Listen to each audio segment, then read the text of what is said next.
We're going to be talking today about the update that we've finally done to the Landowner's Guide, or When the Oil Patch Comes to Your Backyard, which is last update was 2005.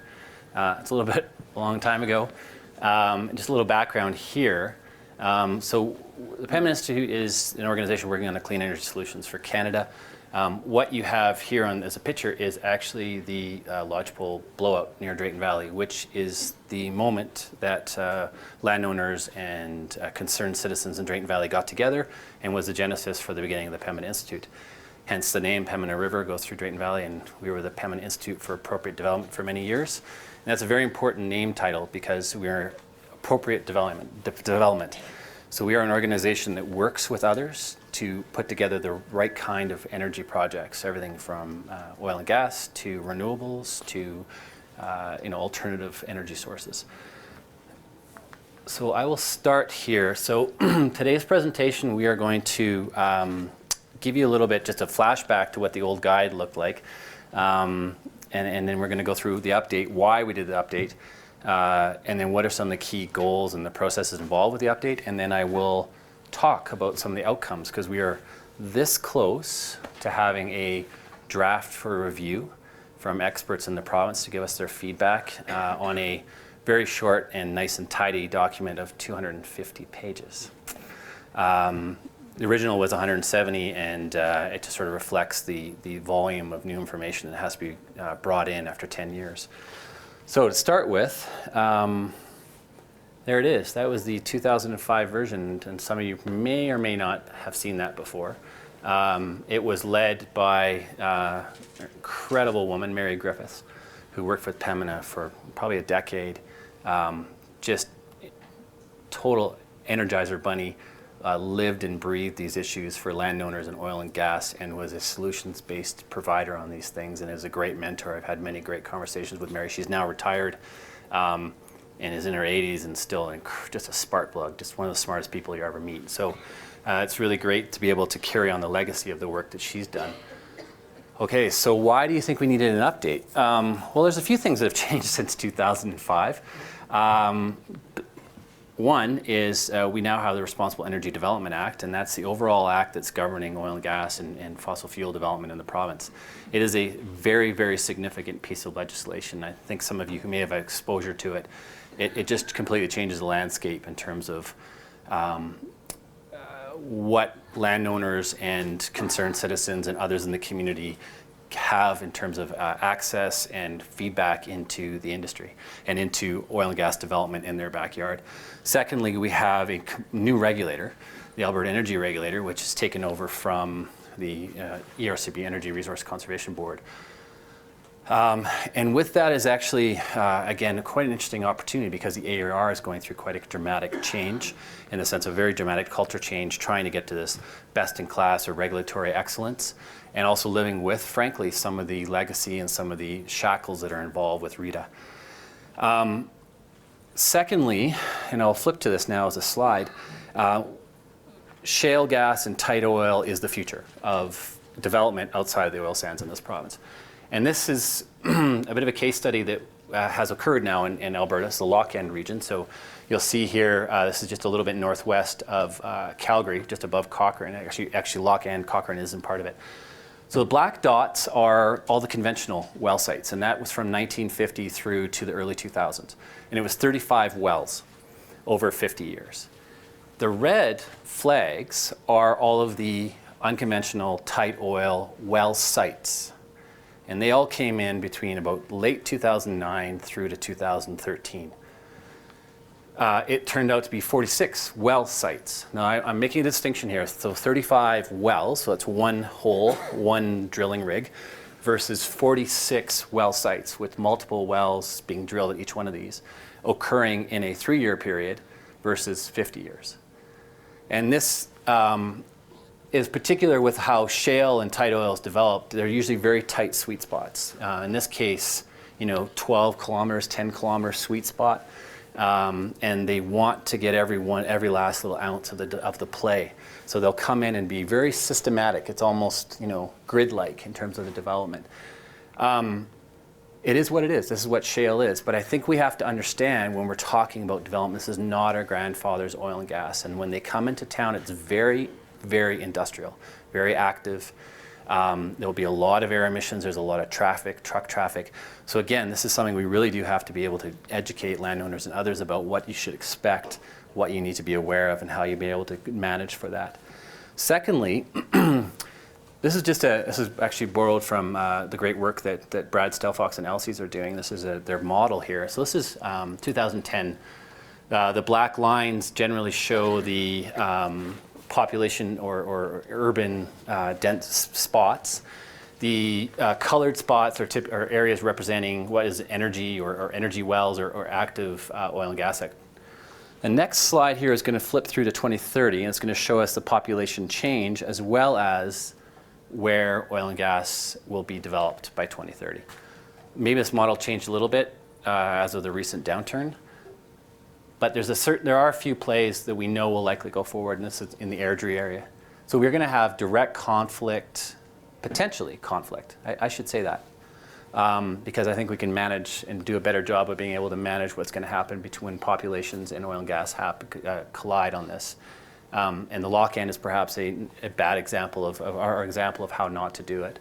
But this is just going to be the future, I think, throughout Alberta in terms of where shale is, where populations are going.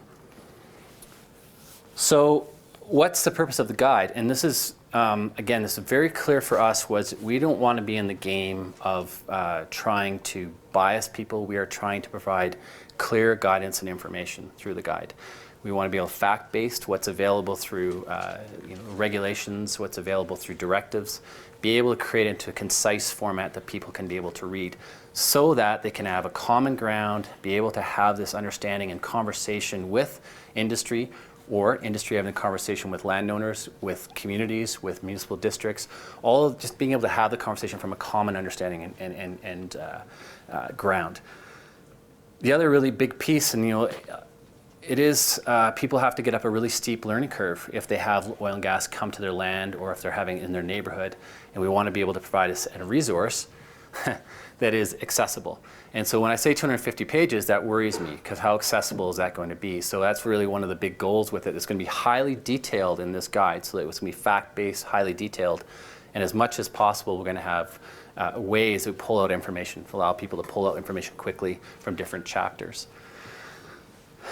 Another big part for us is going to be able to, and it is looking and being able to highlight environmental best practices for landowners, but also for industry.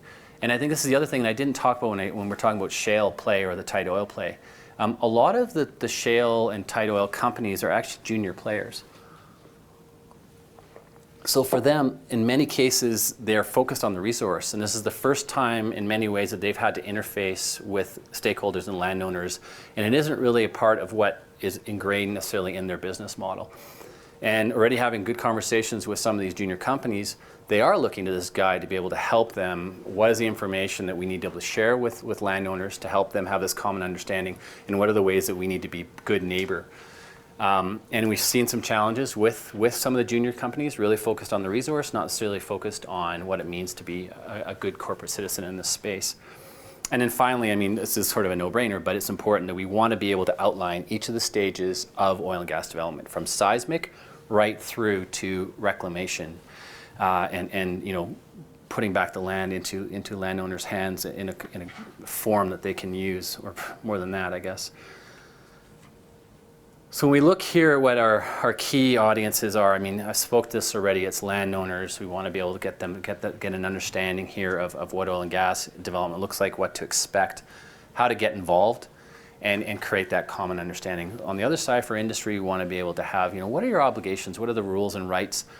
Have an understanding that landowners are going to be more informed and going to have, a more meaningful conversation with you, and what are best practices that you can do that will enable you to be a better corporate sort of citizen and a good neighbor in these cases. And then we have, frankly, professional organizations and other interested parties like yourselves who work closely with landowners, or either municipal districts who are MDs who are affected or have the activity going on in their area. We also really want to be able to reach out to other partners who are who service oil companies or the landowners and stuff. So this is our whole list of potential audiences, but are also people that we're reaching out to in the next few weeks here to be able to get their advice on what's this guide look like, how does it work for you, what is the guidance you can tell us and give us feedback on improving the guide. So completion of the new guide. So as I said, we are this close to having the draft. We're going out for outreach. We've started a few, informal outreach. We'll be going for formal outreach starting in May. We'll have that all completed by June. And final version printed and out the door July, August. Just as a sort of side note to that, so originally this guide was completely done paper, nice thick 170-page paper. And we're thinking, well, it's 2015. Let's do it as a web-based tool. Let people download it. They'll be able to read it on the internet if they want. We'll have like a nice Flash interface. We'll make it all 21st century. And apologies, city slicker, right? First comment back from some of the landowners we had a consultation with early in the planning was, have you seen my internet? I can hardly download CBC website to look at the news, let alone try to download a Flash website or download a 250-page report. And it was, I apologize. It's incredible ignorance of my behalf to think that we could do a web version on this. So, but great feedback. And two other things was that as well. I've seen some of the copies. People who have had this copy since 2005, and it's tattered and it has all the stickies and all the notes and handwritten stuff in the corner. People want physical copies. They want to own something that they can flip through, and especially something that's got the kind of details you have in it to be able to flip through it. So we're going to do some printed copies. We're going to have individual chapters available online in a PDF format, so really quickly to download. We're also going to do flash drives so people can have it, take it home, so we won't even have to use the internet. And then we will have a very large run. I think we're looking at an initial run of maybe 5,000 printed copies, with looking for additional copies if necessary. So that was really good feedback early on, and it's actually really guided us in terms of the format, how we want to be able to develop this in the different chapters. And that is it. I really wanted to quickly get through it and to be able to open it up for questions, comments, your professional feedback on this guide.